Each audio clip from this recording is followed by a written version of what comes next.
에스겔서 8장을 봅니다. 땅에서 하나님의 도성이라고 불리는 예루살렘은 유대교, 오늘날 이스라엘, 이슬람교, 기독교가 결코 포기할 수 없는 역사적, 정치적 의미를 지닙니다. 유대교, 이스라엘은 이슬람교, 기독교는 이단으로 우상 숭배로 인한 사형으로 이해하지 형제나 동생으로 읽지 않습니다. 이러한 태도와 입장을 유지하는 유대교, 이스라엘을 향해 어리석은 애정과 희생을 마다하지 않는 기독교, 지상교회, 목사들과 성도들은 그들만의 방식으로 예루살렘을 사랑합니다. 유대교, 이스라엘은 삼성전을 건축하기 위해 필요한 작업들, 전쟁이든 테러든 공작이든 정치적, 군사적, 종교적 행위들을 중동 내 주변 국가들을 향해 행할 것이며 이로 인하여 예루살렘은 지구적인 이슈로 부상합니다. 물론 우리는 이스라엘 예루살렘을 지금의 유대인들의 계획과 다르게 본래적인 하나님의 목적을 쫓아 회복되도록 그 예루살렘에 다시 오셔서 친히 다스리시는 주님을 위하여 기도하며 관심을 가져야 합니다. 예루살렘의 중요성을 이해한다면 성도들은 또한 마귀와 그의 세력들이 예루살렘을 얼마나 중요시하는가, 지구적으로 미혹과 거짓과 속임으로 역사하고 권력과 힘으로 자신의 뜻을 땅의 예루살렘에 도모한다라는 사실도 인식하고 있어야 합니다. 제3성전은 적그리스도와 그와 대결하는 앞으로 등장할 두 증인의 중심 무대가 됩니다.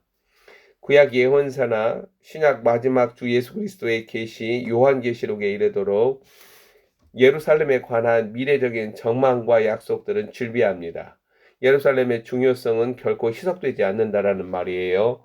위로부터 임하는 새 예루살렘까지 땅의 예루살렘은 오늘날 영광과의 증이 교차하는 도시입니다. 구약에서 하나님의 임재와 영광이 가득한 하나님의 안식 처소로 하나님의 전이 있는 곳이지만 예루살렘은 가장 참혹하고 강렬하게 전무후무한 하나님의 심판을 받은 곳이라는 거예요. 인자 에스겔은 8장에서 자신에게 임하는 하나님의 권능, 강습을 타고 본문 1절, 2절, 3절에 언급이 되죠.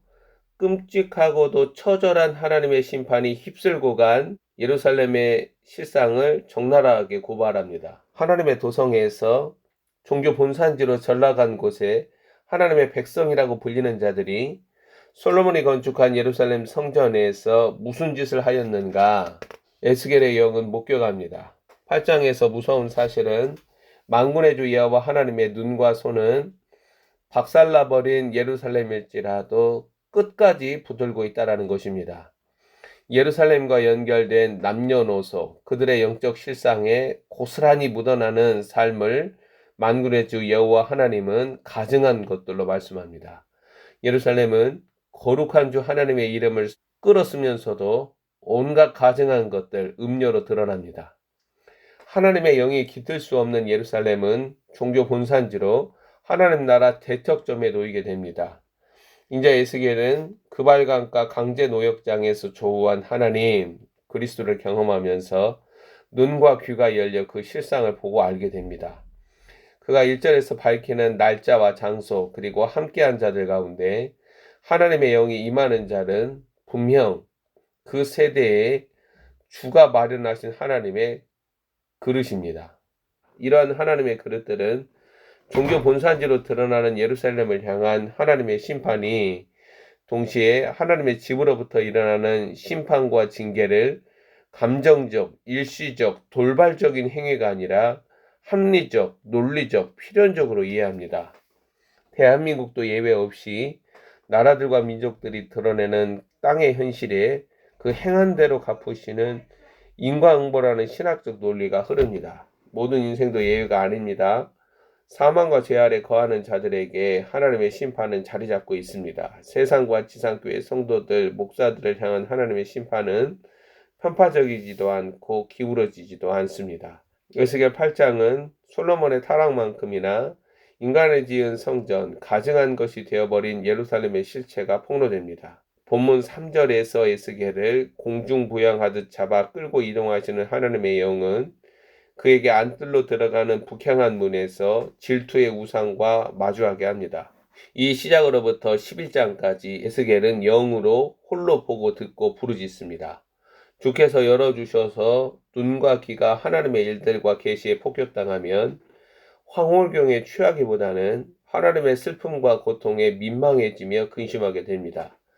작금의 대한민국의 현실과 영적 해안을 잃어버린 지상교회의 어정쩡한 모습, 무지와 혼돈과 어두움에 갈 바를 알지 못하는 목사들과 성도들은 심판하시는 주님의 근심이자 슬픔입니다.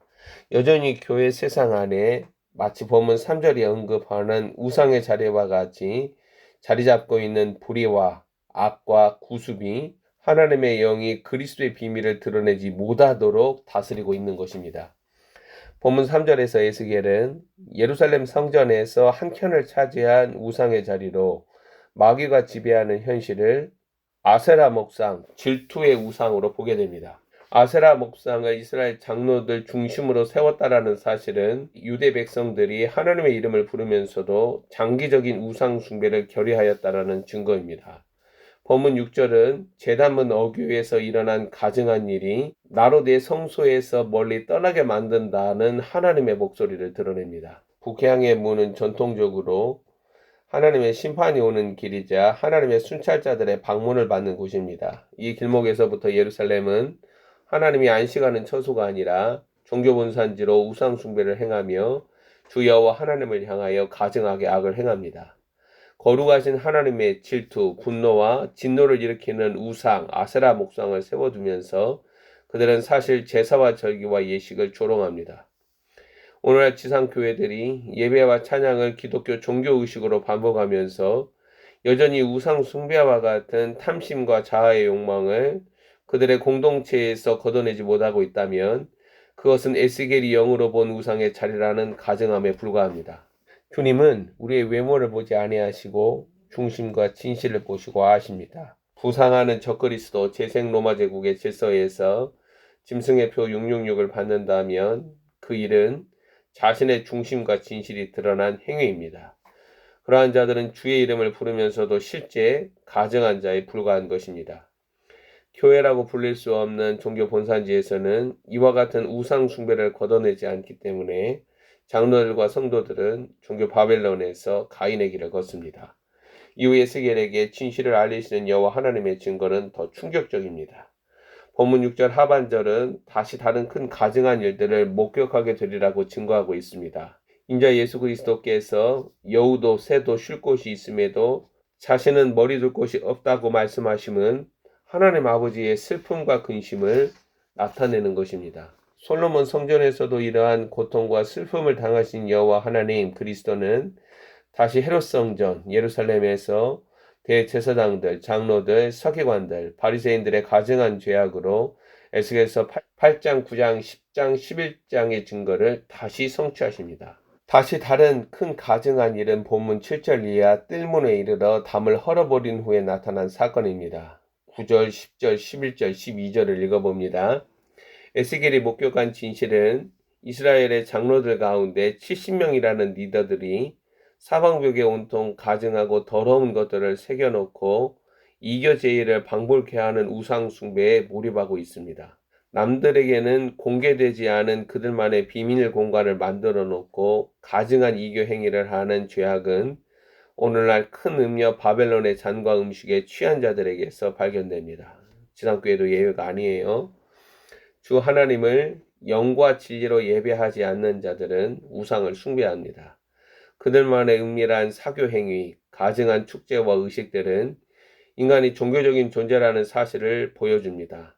강한 곤충과 가증한 짐승과 이스라엘 족속의 모든 우상들이 예술품으로 고대 벽화로 오늘날 기이한 작품과 조형물로 환생하는 현실은 죄악에 취한 자들의 가증한 우상 숭배를 반영합니다. 가증함과 역겨움은 예술과 퍼포먼스 행사와 문화로 시위되면서 이교화에서 우상화의 길을 엽니다. 종교 바벨론은 지상 교회들과 성도들, 목사들 이면에 어둡게 자리 잡고 있는 자아의 욕망과 탐심을 자양분 삼아서 부상합니다. 본문 11절을 보면 이스라엘 장로들 중에 70명 중 그 이름이 밝혀지는 자가 있습니다. 사반의 아들 아하샤냐가 거론이 되죠. 이 이름이 거론된다라는 사실은 절대 그럴 수 없는 고상한 인물이 사실은 가증한 우상 숭배자라는 영적 실체를 밝히는 것입니다. 오늘날 혼돈과 뒤흔들림 가운데 처한 대한민국 현실에서 거리와 광장으로 순진하고 무지한 성도들을 내모는 목사들 가운데 바로 이러한 자가 있다라는 거예요. 악인들이 의인들처럼 사람들의 존경과 사랑을 받고 의임에도 불구하고 악인들처럼 비난과 정죄와 모욕을 받는 일들이 이 아래 세상에서는 재판의 자리에서는 비일비재하다라는 거예요. 그의 입과 발은 종교적이고 하나님 중심적 같아도 실상은 종교 바벨론을 이 땅에 일으키는 마귀의 자식에 불과합니다. 너희가 사람의 미혹을 받지 않도록 주의하라. 어리석은 자들은 이러한 음녀의 말에 유혹당하며 멸망과 수월, 죽음의 길로 들어서게 됩니다. 본문 11절에서 언급되는 사반은 요시야 왕 때의 서기관으로 종교개혁을 주도한 경건한 사람입니다. 그러한 사반의 아들 아하샤냐는 누구나 다 아는 경건한 가문의 여호와 하나님만을 섬기는 보수신앙의 계승자이죠.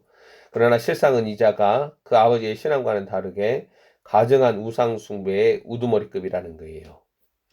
정통 신앙의 길과는 너무나도 다른 이교 우상숭배에 매몰된 유다의 지도자급 장로들이 각기 손에 향로를 들고 향연을 구름같이 피우면서 마치 그들은 지성소와 성소에서 거룩한 제사장들이 하나님 섬김을 시연하면서 12절 하반절을 보면 그 어두운 비밀 제2장소에 모여 여호와께서는 우리를 보지 아니하시며 여호와께서는 이 땅을 버리셨다라는 참담한 말을 쏟아냅니다.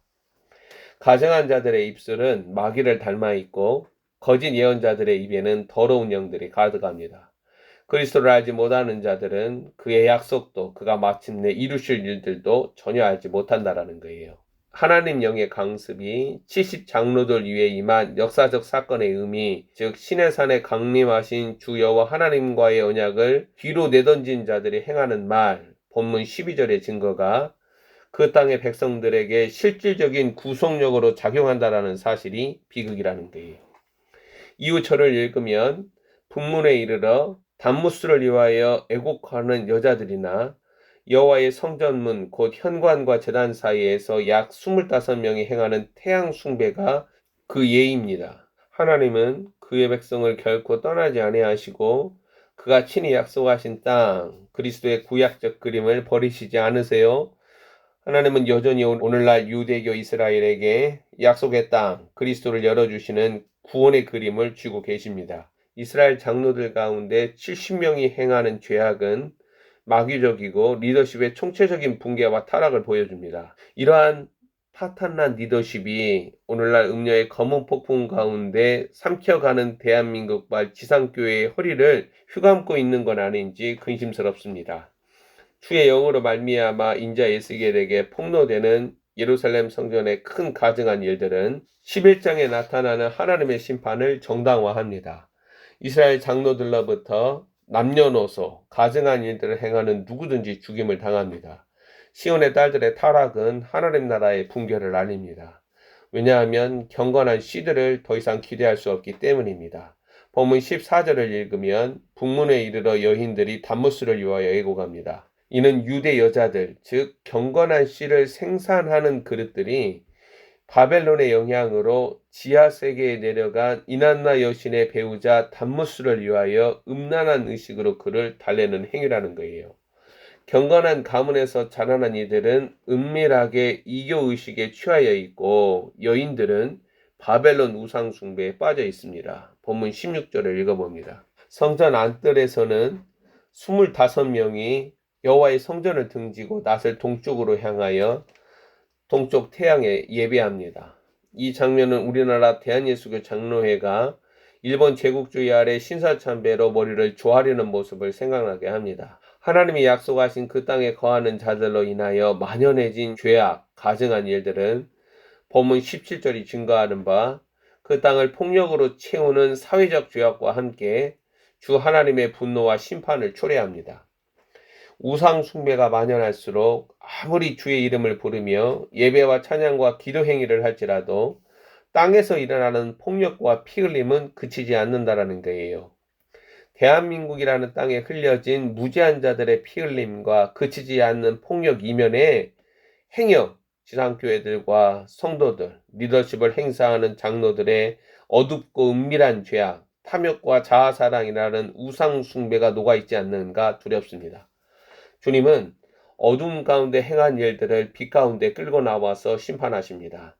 18절은 하나님께서 자신의 분노로 이러한 자들을 갚아 불쌍히 여기지 아니하며 긍휼을 베풀지도 않고 아무리 크게 부르짖을지라도 결탄코 듣지 않겠노라고 일갈하십니다. 종교본산지 예루살렘 성전에서 일어나는 경건과 신앙은 절대 자신조차도 살리지 못하는 가증함 그 자체입니다. 가증한 것들은 하나님 나라와 상관이 없습니다. 가증한 자는 결코 하나님 나라에 들어가지 못합니다. 여호와 하나님은 친히 예루살렘 성전과 유다의 선민 사상을 심판의 구덩이에 내동댕이 치셨습니다. 하물며 대한민국 그리고 이 땅에서 주의 이름을 부르는 자들, 바로 이러한 자들이 위해 하나님 아버지의 자비하심과 긍휼이 드리우도록 자신 안을, 자신의 혼과 자아를 그리스도의 십자가로 거룩하게 도룩해 가야 합니다. 영적 분발과 쇄신은 내 안에 감추어지고 쌓여진 더럽고 가증한 것들을 끊어내는 것입니다. 그것이 마지막 때에 아직 기회가 있는 시기에 생명을 얻는 유일한 길입니다. 그리스도라는 생명을 얻으려면 반드시 하나님께서 정하신 방식과 하나님의 뜻, 그리스도에게로 돌아와야 합니다. 하나님의 방식을 따라 걷지 않는 신앙은 결코 하나님 나라에 들어가지도 못하며 하나님 나라를 보지도 못합니다. 오직 주님은 이 마지막 때에 자신의 종들의 눈을 열고 귀를 열어 대한민국과 지상교회의 영적 실상을 보게 하시고 입을 열어 증거하게 하십니다. 우리의 귀가 열리고 눈이 열려 주 하나님을 알기를 기도합니다.